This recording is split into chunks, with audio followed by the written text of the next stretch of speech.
Bismillahirrahmanirrahim. Bismillahirrahmanirrahim. Assalamualaikum warahmatullahi wabarakatuh. Innal hamdalillah nahmaduhu wa nasta'inu wa nastaghfiruh wa na'udzu billahi min shururi anfusina wa min sayyiati a'malina. May yahdihillahu fala mudhillalah wa may yudlil fala hadiyalah.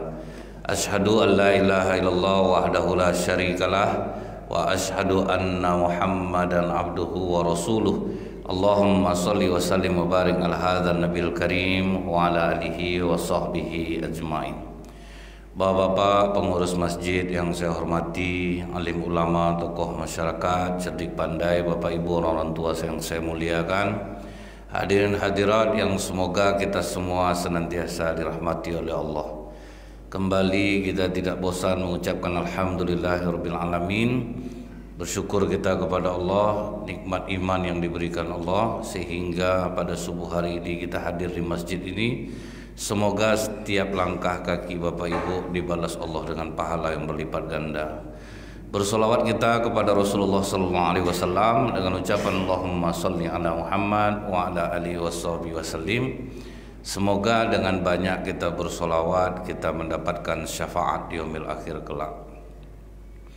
Islam ini tidak hanya mengajarkan ibadah seperti sholat, puasa, zakat, haji. Tapi kalau kita lihat dari tujuan Rasulullah diutus ke muka bumi ini, innama bu'istu liutammima makarimal akhlak, untuk menyempurnakan akhlak. Kalau hanya sekedar sholat, Pak, anak TK pun pandai. Nah, cuman berbuah ndak amalan kita itu kepada akhlak kita. Kalau kita melihat, Pak, kenapa banyak orang rajin sholat jamaah tapi hidupnya susah, payah betul, Pak. Banyak betul ujiannya. Rasa ndak mungkin loh Allah akan menganiaya dia, Pak. Biasanya tuh berkaitan dengan akhlak. Kalau kita lihat dalam sebuah riwayat, besok di akhirat kata Rasulullah banyak orang meminta syafaat kepada Nabi Adam alaihissalam.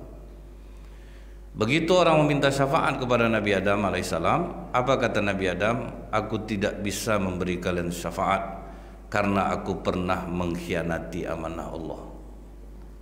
Jadi rajin betul kita sholat, tapi kita sering berkhianat, tidak amanah, jauh pertolongan Allah dari kita, Pak. Berapa lama Nabi Adam baru diampuni Allah, Pak? 100 tahun baru diterima Allah pengampunan Nabi Adam. Taruhlah kita tidak seperti itu. Cuman akhirnya kita tahu nih, Bu, faktor orang rajin sholat, rajin ibadah, susah hidupnya, tidak amanah, Pak. Kurang jujur. Jadi apa yang tidak amanah Nabi Adam nih? Kau nikmatilah seluruh fasilitas di surga nih Adam. Cuman satu kau yang tidak boleh, buah khuldi itu jangan kau dekati. Padahal udah enak, datang iblis, Pak. Kau tahu ndak Hawa, arti khuldi itu abadi. Kalau kau mau abadi, makan buah itu. Nah, kan berkhianat jadinya, Pak. Nabi Adam pun mau pula, Bu, makan pula dia. Nah, jadi ini akibatnya hidup orang yang soleh itu rata-rata susah, Pak, tidak amanah. Mulai dari orang yang tahu agama sampai tidak tahu agama, Pak, hampir sama tuh, Pak. Tidak amanah inilah, Pak. Kita kan tahu, Pak, ya, kalau korupsi yang paling tinggi di Indonesia ini di departemen mana, Pak? Agama dulu ya, Pak, ya. Nah, kalau sekarang tahta masih dan enggak lah. Kan orang-orang punya ilmu agama semua itu, Pak, kan. Jadi mulai dari orang yang tahu agama, Bu, susah untuk menjaga amanah. Kalau awal bros itu selalu tiap tahun ngasih zakat mal kalau tidak salah, Pak, saya, Pak.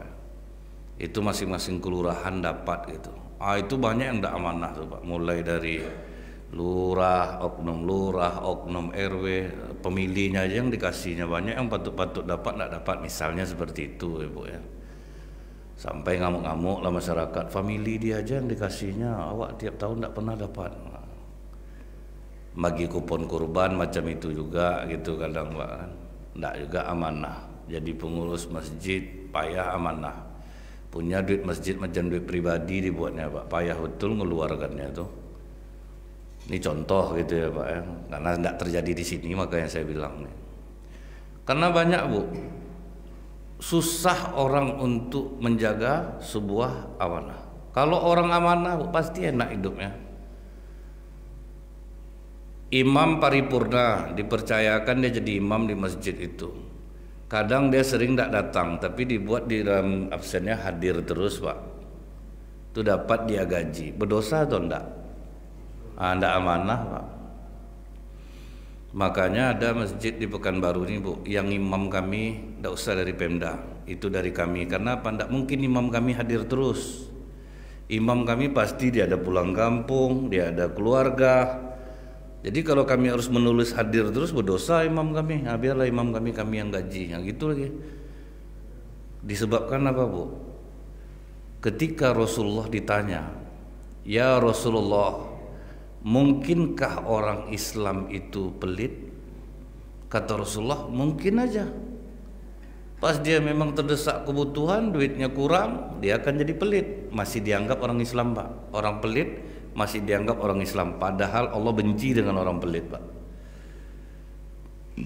Sampai kata Imam Syafi'i Bu ya, kalau orang baik, orang dermawan ngundang kalian makan, kata Imam Syafi'i, perbanyak makan kalian di rumahnya, karena makanan itu akan menjadi obat bagi tubuh kalian. Karena Allah cinta kepada orang dermawan. Kalau orang pelit mengajak kalian makan, sekali setahun ngundang orang Pak, itu pun pakai mihun aja Bu ya, mihun sama sambal apa biasa aja Pak ya. Sikitkan makan kalian, kata Imam Syafi'i, karena Allah benci dengan orang pelit, dan makan itu akan menjadi penyakit di tubuh kita. Maka kalau Bapak habis makan rumah orang naik kolesterol Bapak, itu pikir-pikir betul lah dulu Pak. Tengok betul di mana kita makan.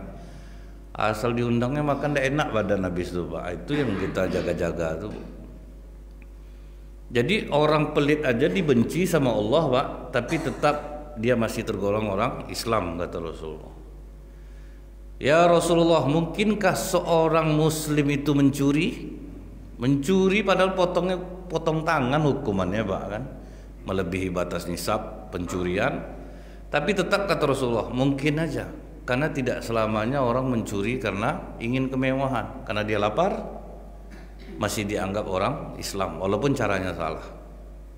Tapi ketika sahabat bertanya Pak, mungkinkah seorang Islam berbohong? Kata Rasulullah, tidak. Itu Pak yang kita anggap biasa, tetapi justru malah fatal dalam Islam. Ini yang menyulitkan hidup kita tuh Bu. Inilah yang menyulitkan tuh. Udah sampai di mana Bu? Ini udah di jalan. Padahal bangun tidur baru Pak. Itu kan biasa betul tuh. Kalau datang ibu tuh ke rumah bilang mama ndak ada, itu yang kecil-kecil tuh Pak. Tapi kan katanya Rasulullah pernah berbohong. Ada sebab apa tuh Pak Rasulullah berbohong? Orang dikejar mau dibunuh, kemudian dia melewati Rasulullah lari. Datang orang yang mengejar, Muhammad, apakah kau melihat orang yang lari tadi? Rasulullah langsung pindah berdiri. Selama aku tegak di sini belum ada orang lewat lagi. Jadi tidak bohong jadinya.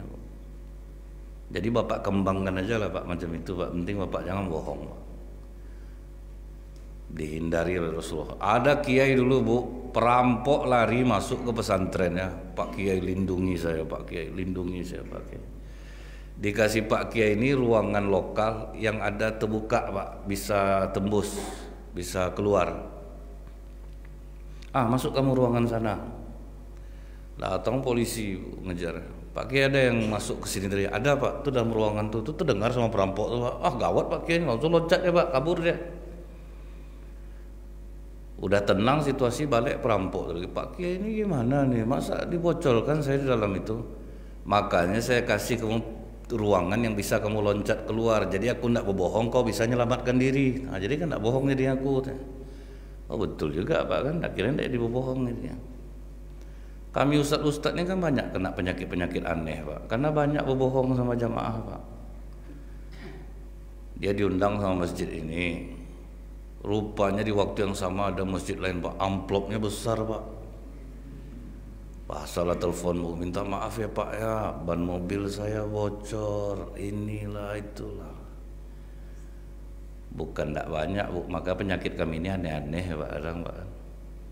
Karena banyak dikutuk-kutuk orang Bu kan. Jadi mulai dari orang tahu agama Pak, banyak yang berbohong.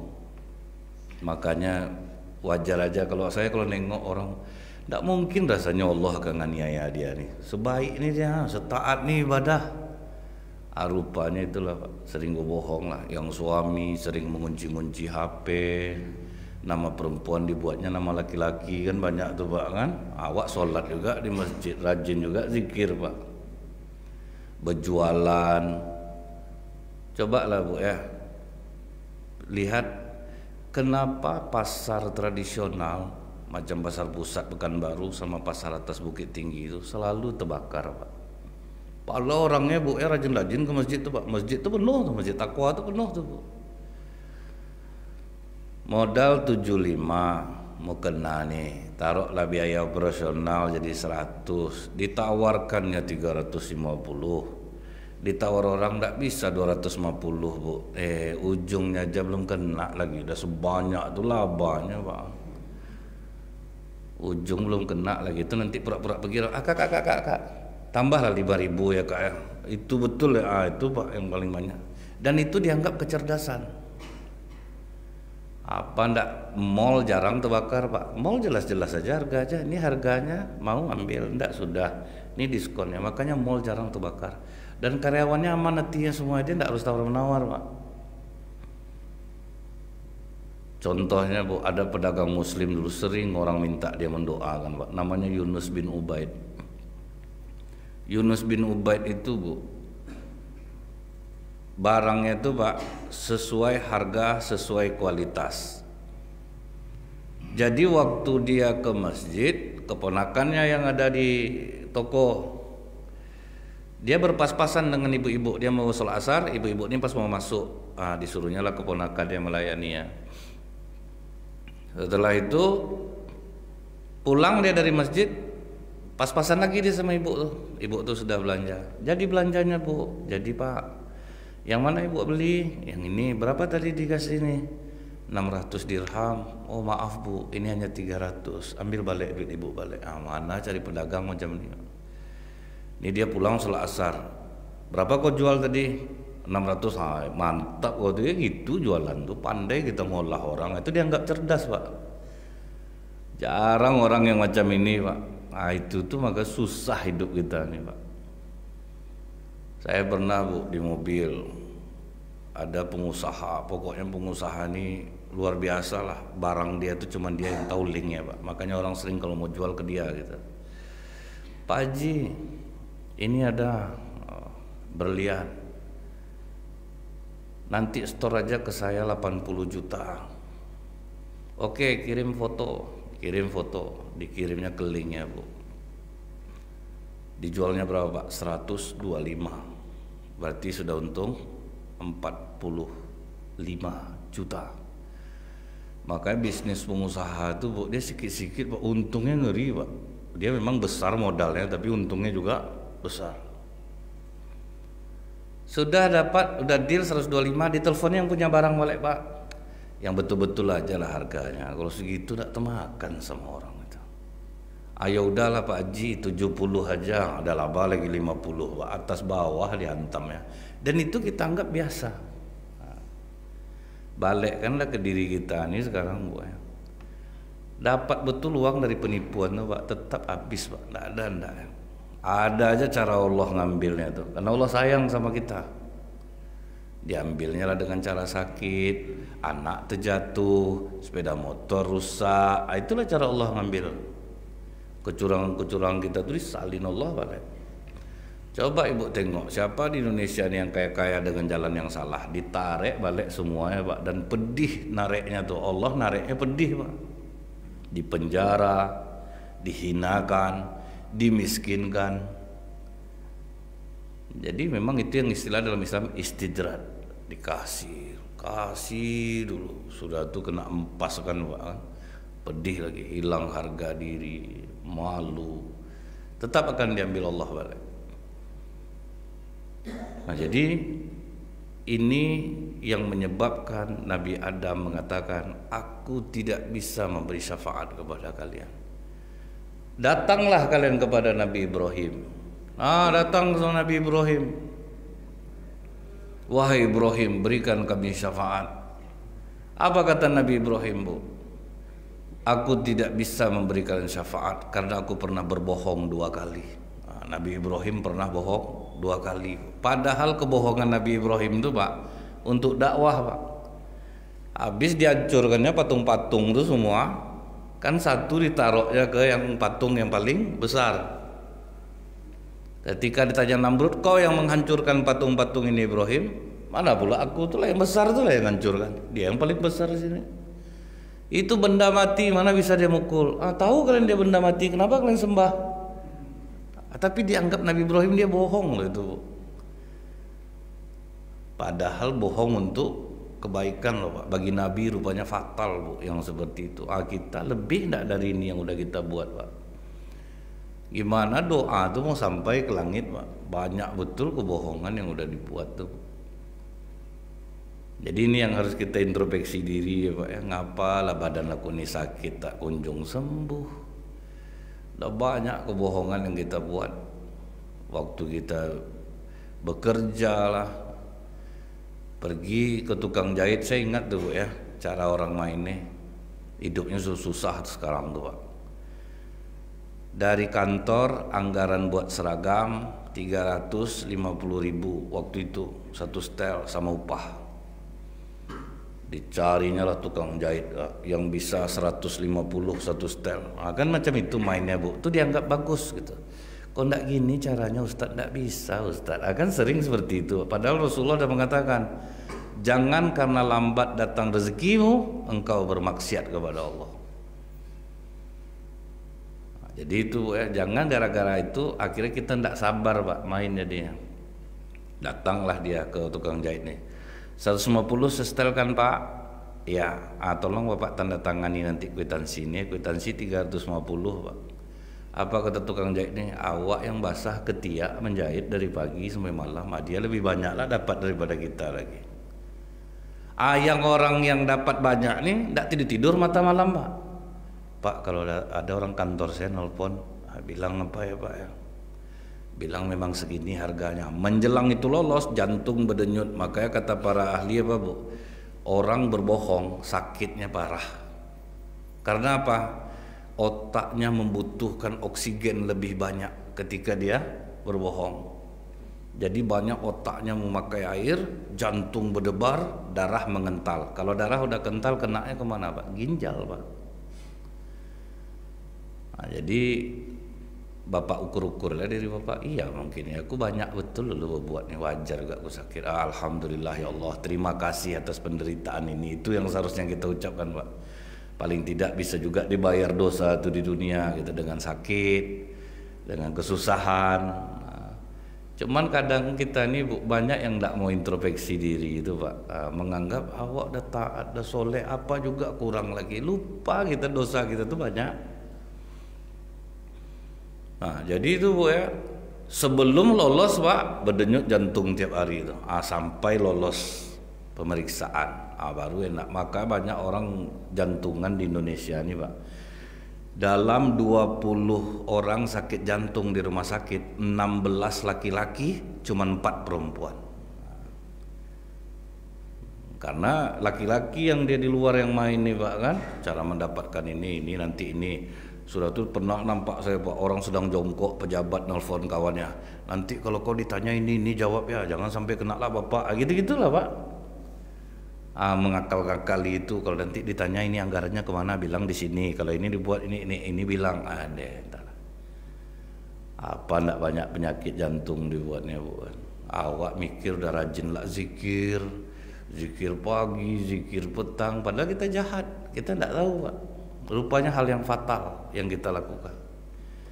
Nah, kebohongan Nabi Ibrahim yang kedua apa, Pak? Mengaku Siti Sarah adalah adiknya, bukan istrinya. Jadi ada raja yang zalim pada saat itu. Dia ini suka dengan perempuan cantik. Siti Sarah ini kan cantik. Kalau sempat Nabi Ibrahim ngaku dia istri, Nabi Ibrahim kena bunuh.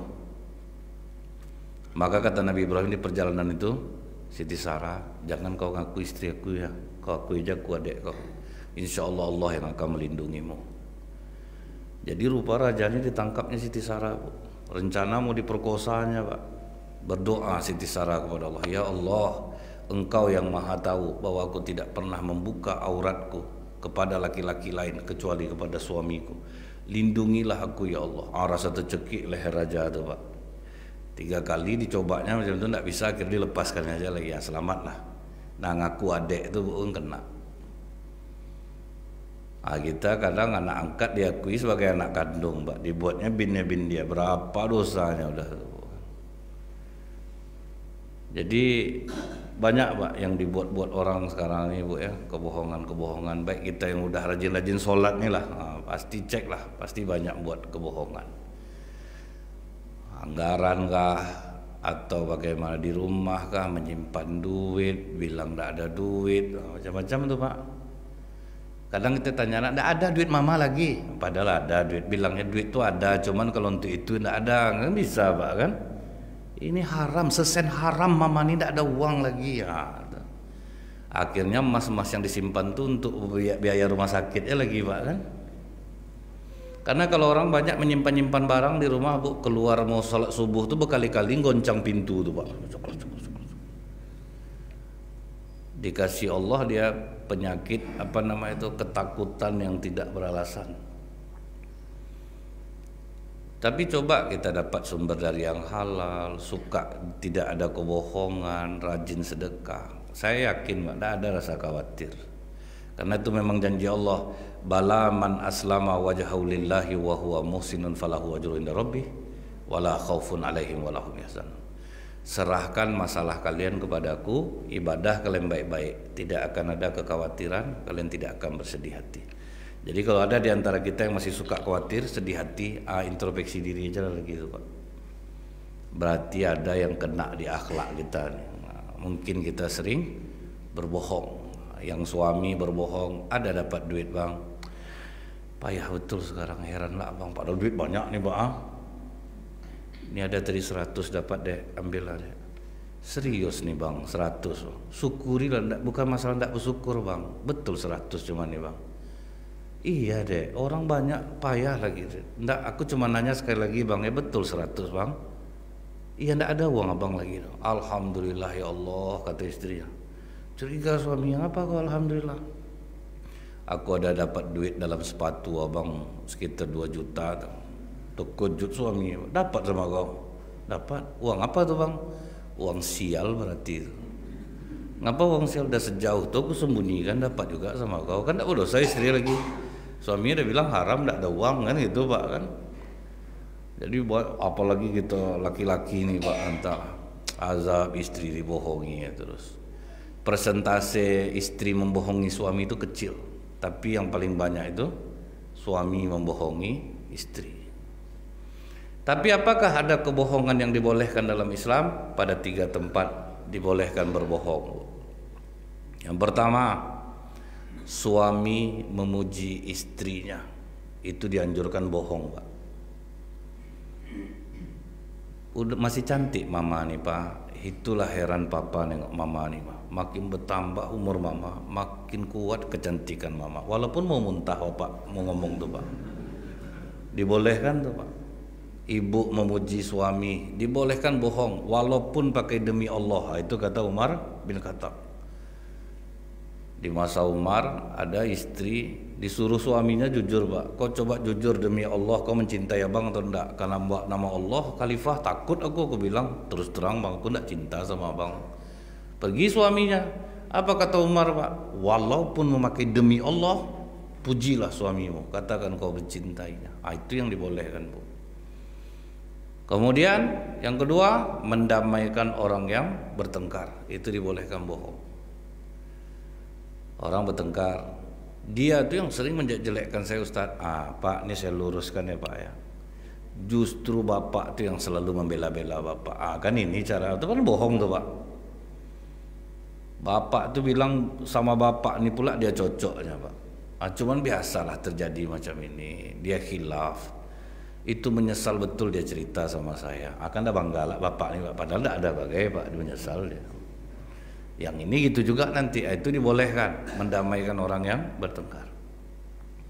Yang ketiga yang dibolehkan bohong, siasat perang. Itu malah dianjurkan untuk bohong karena buat strategi pak, dan itu boleh bohong.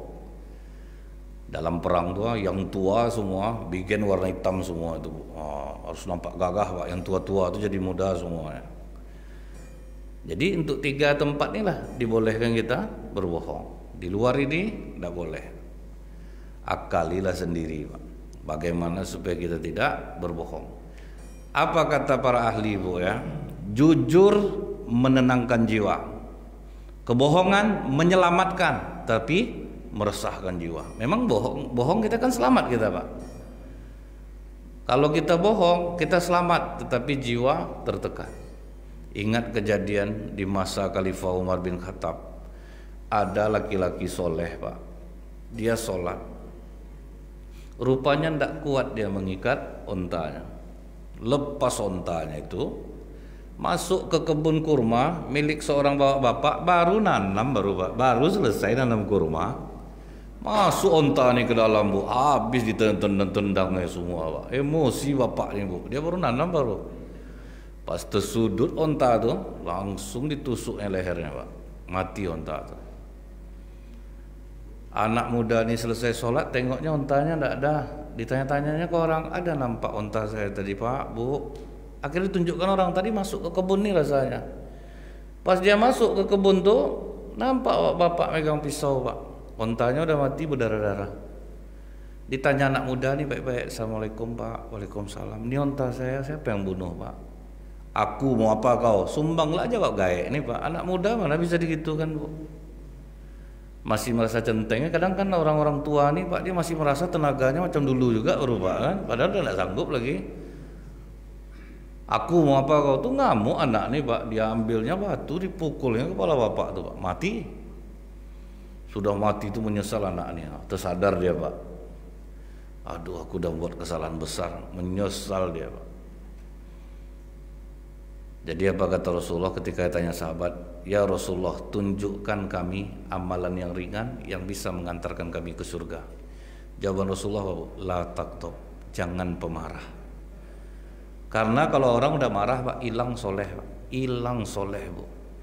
Karena apa kata iblis, senangnya aku menggoda orang marah sama seperti anak kecil yang memain-mainkan bola. Iblis yang meremot dia jadinya. Sesoleh apapun orang kena dia. Misal ibu marah, ibu pukul anak ibu,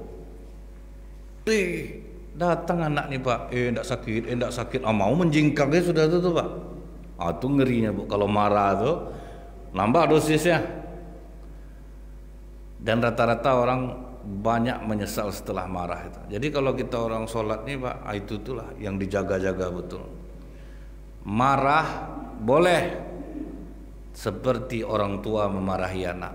Dia tidak sentimen pribadi, dia marah karena sayang.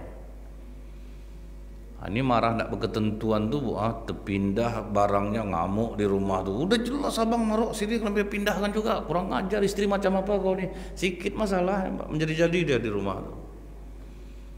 Nah ini anak muda nih habis sholat pak, terpancing dia emosi, iblis pun langsung menguasai pak, lepuknya kepala bapak tuh pakai batu, mati. Habis itu bu, menyesal dia, orang tidak ada yang nengok pak, digendongnya jasad bapak. Itu kejujuran dia pak, digendongnya ngambil resiko dia pak. Ditanyanya ke masyarakat di mana rumah bapak nih, sampai di rumah bapak tuh rupanya anak bapak tuh tanggung lah besar badannya pak. Kenapa bapak saya? Aku mohon maaf, aku khilaf, bapak kau membunuh ontaku dan aku tidak bisa menahan emosi. Aku ambil batu, aku pukul kepalanya. Nah waktu itu bu ya, orang Islam nih pak tidak mau bertindak sendiri bu, harus diadukan kepada khalifah. Sampai sekarang pak, misalnya orang nabrak orang di Mekah tuh bu, tidak perlu lari, jangan kamu mukul jentiknya nak orang pak, pokoknya hukum serahkan ke polisi. Kalau kita ya mati langsung tuh pak. Kadang kita nih zolim bu, Orang maling kotak infak di masjid tidak seberapa isinya Pak, tapi tertangkap mati dia dibuat Pak. Kan tidak imbang kita ngukumnya itu. Makanya kalau kita menzolimi ini bahaya Pak. Harga sendal 200.000 dibawa ke masjid, hilang sendalnya. Doa ibunya apa Bu? Ya Allah patahkanlah kaki orang yang majus. Kan tidak imbang tuh Pak. Tidak sadar kita udah banyak kita kena Bu. Marah, zolim. Sering kita menzolimi orang tanpa kita sadari Pak. Kita memberikan hukum ke orang yang tidak sepantasnya dia terima. Nah jadi Pak, begitu dia jujur, apa kata anak bapak ini? Yang jelas kita selenggarakan jenazah ayah saya. Ini sudah menjadi ketentuan Allah. Tidak bisa juga kita sesali lagi. Tapi setelah ini kau selesaikan di hadapan Khalifah Umar bin Khattab. Dibawalah dia habis itu Pak ke hadapan Khalifah Umar bin Khattab. Ditanya oleh Khalifah Umar, kenapa kalian bawa anak ini ke sini? Dia bunuh bapak aku Khalifah. Nengok mukanya soleh itu nak yakin Khalifah Umar Pak. Dipandang Khalifah Umar ya, coba aku tanya sama kau, betul tidak kau membunuh bapak dia? Apa jawaban pemuda ini Bu? Demi Allah Khalifah, sekalipun tidak ada yang menyaksikannya, tapi Allah tahu bahwa akulah pembunuhnya. Pakai Allah dia untuk jujur Pak, untuk meyakinkan bahwa dialah pembunuhnya. Itulah kejujuran anak ini Bu. Kalau kita kan pakai demi Allah untuk ngelak gitu Pak ya. Ya kakak yang menjelekkan aku kak. Demi Allah ndak ada kakak doh, padahal dia rupanya Pak kan. Datang nanti ke rumah Bu ya, insya Allah lah ya. Arti insya Allah tuh ndak hadir artinya di Indonesia nih rupanya Bu. Kalau ndak bisa datang tuh Pak, insya Allah katanya Pak. Insya Allah tuh hanya boleh dipakai kalau memang kita niat 100% mau datang. Tergantung Allah lagi mau izinkan kita atau ndak, baru boleh pakai insya Allah. Maka udah banyak termakan sumpah kita nih Bu, bawa nama Allah, kadang tersinggung Allah. Apa nak tersinggung Allah jadinya kan Bu ya. Kadang setan pun Bu banyak tersinggung sama kita nih Pak. Asal ada kita buat jahat, setan terus yang kena salah kan Pak. Contohnya bulan puasa Bu, iblis dibelenggu semua ya Pak. Banyak ada orang jahat juga. Jadi seolah-olah iblis ngomong tuh jangan kalian salahkan juga aku selama ini, kalian tuh memang jahat. Waktu bulan puasa kan memang orang asli jahat kan jahat juga Bu. Bayangkan Pak, tidak pernah dia masak di rumah Pak, buka di masjid terus saja, dia kan jahat nama itu Pak kan. Pembukaan itu disediakan untuk orang yang tidak bisa pulang, kebetulan lewat, buka dia di masjid. Ini dia anak beranak berbuka di masjid terus Pak kan. Menerima aja, memberi tak mau diumumkan juga tiap hari di masjid. Bapak, ibu-ibu antarkan perbukaan ke masjid. Pahala orang yang memberi buka puasa sama dengan orang yang berpuasa. Berbukalah dia di masjid. Anak beranak Bu ya gratis Pak kan 30 hari. Kan sifat iblis jadi itu Pak. Jadi iblis pun agak bangga dia bulan puasa tuh Bu. Ternyata kalian memang jahat. Kalian memang menipu orang bulan puasa, menipu juga. Jadi tidak bisa selama ini iblis tok yang disalahkan Pak, karena kita juga punya nafsu. Apa kata Rasulullah Bu? Kita kembali dari perang kecil menuju perang besar. Udah sebesar itu perang Badar, kata Rasulullah kecil. Jadi yang besar melawan apa ya Rasulullah? Melawan hawa nafsu. Itulah yang paling besar. Nah kemudian anak ini begitu jujur dia Pak. Resikonya apa Bu? Oh jujur dimaafkan. Kalau kita ya gitu, jujur aja lah. Kalau jujur enggak apa-apa, enggak Pak, tetap dihukum. Karena kau sudah membawa nama Allah, sekarang tidak perlu lagi saksi yang lain. Kau dihukum mati. Jadi jujur hukumannya mati Bu. Tapi bangga anak nih Pak, dia bisa jujur. Kemudian apa katanya? Aku terima hukuman ini Khalifah, tapi izinkan aku keluar dari Madinah selama 3 hari. Karena ada harta anak yatim bersamaku yang belum aku salurkan. Jadi ingat tuh Bu ya, anak yatim nih kalau kita sedekah sama dia, hati kita bisa jadi lembut, hajat hidup kita dipenuhi oleh Allah. Jadi masjid kosongkanlah terus dana anak yatim itu. Kalau enggak rugi orang bersedekah Pak, orang mau melembutkan hatinya. Masjid ditahan-tahannya Pak, keluar sikit-sikit Bu kan. Itu kadang-kadang yang jadi kendala tuh Pak. Diamanahkan ke kita ngurus itu tuh. Jangan macam duit pribadi dibuat. Ini macam duit pribadi dia Pak. Tidak usah keluarkan semua lagi 100. Orang yang bersedekah rugi jadi, Pak. Misalnya Bu, uang masjid banyak tapi tidak ada pembangunan. Yang sedekah kan rugi Pak. Tidak juga bermanfaat harta dia jadinya. Itu maksudnya Bu. Kenapa Masjid Jogokarian menjadi masjid termaju di Indonesia? Padahal masjid dalam kampung tuh Pak. Jumlah jamaah sholat subuhnya sama dengan jumlah jamaah sholat Jumat. Masjid dalam kampung paling kaya di Indonesia Bu, punya hotel sendiri. Karena duit yang dikasih jamaah bermanfaat Pak. Setiap hari Jumat diumumkan apa Bu? Saldo kas masjid kita 0 rupiah. Tidak ada pokoknya di dalam kas itu Bu. Semua dimanfaatkan. Tiap hari bagi-bagi beras. Jadi di datanya Bu, orang-orang miskin yang tidak ke masjid, didata, Bapak ngapa tidak ke masjid? Ya saya bekerja gini. Berapa kekurangannya? Masjid nanggung. Itu di situ tuh Pak. Asal Bapak mau ke masjid, kebutuhan beras, sembako, masjid nanggung.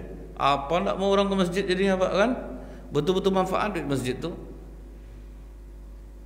Subuh-subuh ibu-ibu sana udah selesai masak semua Bu. Bekerja ibu-ibu tuh di masjid tuh Bu. Karena habis subuh orang makan tiap hari non-stop.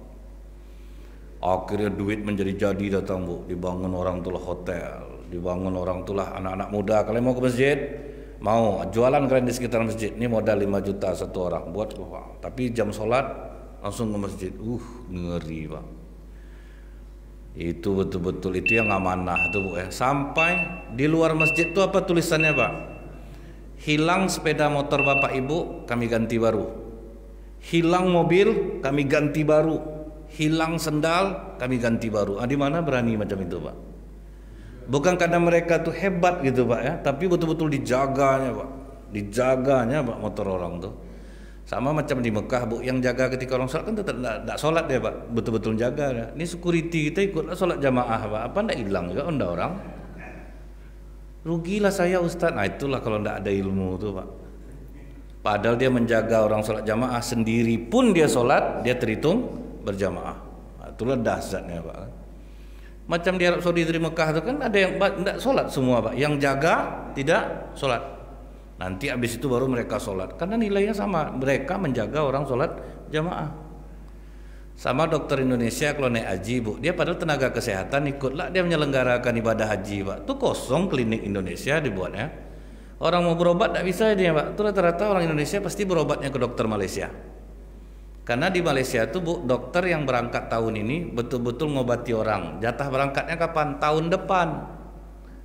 Jadi kliniknya tuh ada terus dokternya Pak.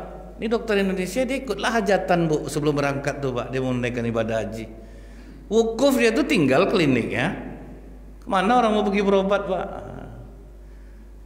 Jadi kalau misalnya amanah seperti itu tuh Bu, betul-betul disalurkan. Awalnya banyak juga tantangan dari masyarakat tuh Pak. Uang masjid masa dihabis-habiskan untuk makan, untuk apa? Tidak peduli mereka Pak.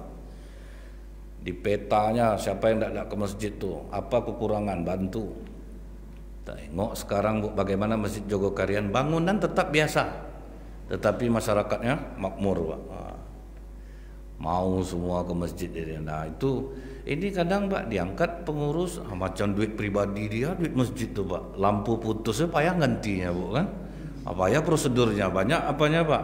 Ke sini dulu ngadu, ke sini apa ndak gimana masjid itu mau maju.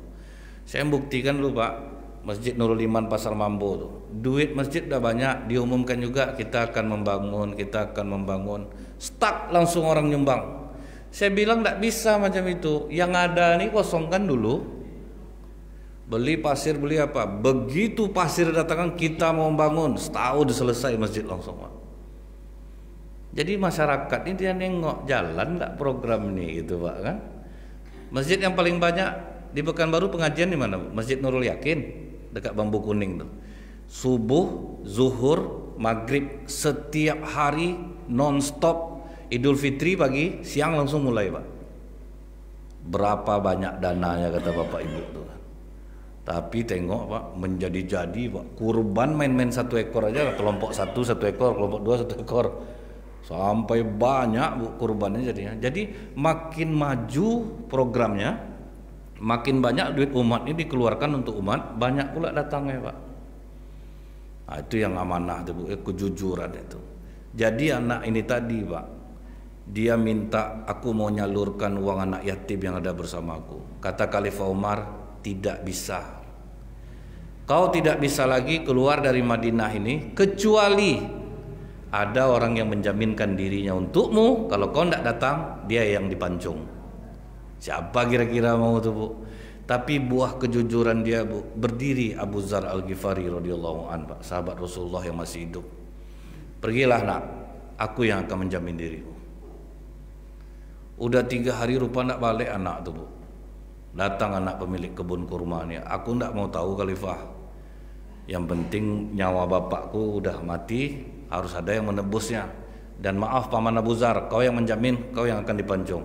Sedikit pun tidak ada wajah menyesal Abu Dzar menjamin tuh, Pak.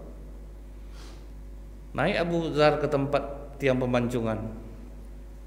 Pas detik-detik pemancungan mau dilaksanakan, nampak anak tu lari dari jauh, Pak. Itu jujurnya, Bu. Dia mentahnya tidak ada, Pak. Lupa lari dia dari kampungnya.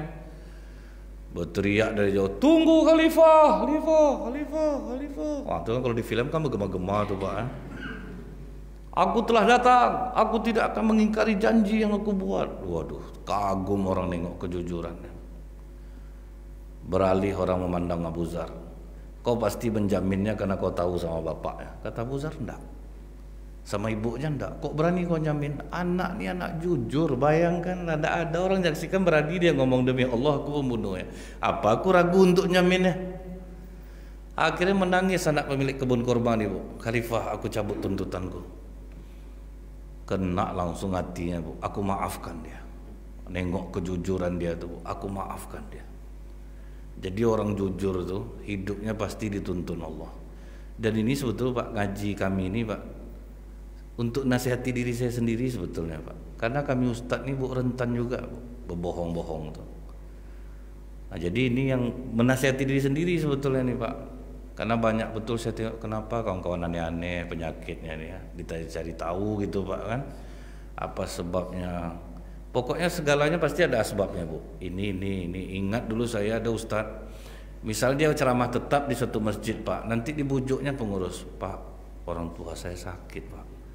Bisa saya minta uang ceramah saya setahun dulu. Nanti kalau saya ceramah nanti tidak usah dibayar lagi, Pak. Azab orang tuanya kena fitnah sakit kepanjang ya, Pak. Orang tua segar bugar, sehat walafiat. Tu anak beli susu lah lagi kadang. Pernah akhirnya saya gantikan dia, Bu. Di teleponnya saya balik, Tat, nanti maaf ya Tat, mungkin tidak ada amplopnya. Situ saya tahu, Pak. Ngapa gitu? Saya sudah ambil. Oh udah, tidak masalah. Tidak masalah. Ceramah saya di masjid tuh, Pak. Itu tidak mungkin pengurus tidak ngasih saya, Pak, kan? Jadi pengurus cerita. Tidak satu masjid, Bu. Rupa banyak masjid begitu kan ya, Pak. Akhirnya kena sakit aneh-aneh dia, Pak, kan? Kena sakit aneh-aneh. Payah hidup. Jadi itu pelajaran juga bagi kami, karena kami ini, Bu, paling rentan, Bu. Misalnya macam uang sumbangan, Pak, ya. Berinfaklah Bapak Ibu, rupa tak ke mana pergi ya, Pak. Apa ndak buat penyakit umat nih, Bu, dipancing dengan sedekah itu mau, asal jelas pasti umat mau, Pak. Tapi ini disumbang, Bu, ndak jelas ke mana perginya, mau diapakan duit itu. Apa nak jadi penyakit? Kemarin ini masih dilepaskan aja oleh Allah, Bu. Kalian pungutlah sumbangan, kalian juallah Palestina, kalian juallah Syria. Padahal ulama Syria itu mengatakan apa, Bu? Jangan pernah siarkan kesedihan kami. Kami sudah menjual diri kami kepada Allah. Jangan di kamera rumah kami yang dibom, anak kami mati, anak kami berdarah-darah. Orang Indonesia itu dijualnya, Pak. Video-video itu diambilnya. Lihatlah saudara kita di Syam, Syria, dah kena, dah masuk penjara tuh, Pak. Yang mengumpulkan dana untuk Syam masuk penjara, yang mengumpulkan dana Palestina berkasus. Nah, itu rentan tuh orang-orang tahu agama, Pak, yang melakukan hal seperti ini. Mudah-mudahan kita dijadikan Allah hamba-hambanya yang jujur, amanah, agar dimudahkan hidup kita ini insyaallah. Subhanakallahumma bihamdika asyhadu an la ilaha illa anta astaghfiruka wa atubu ilaik. Banyak maaf. Assalamualaikum warahmatullahi wabarakatuh.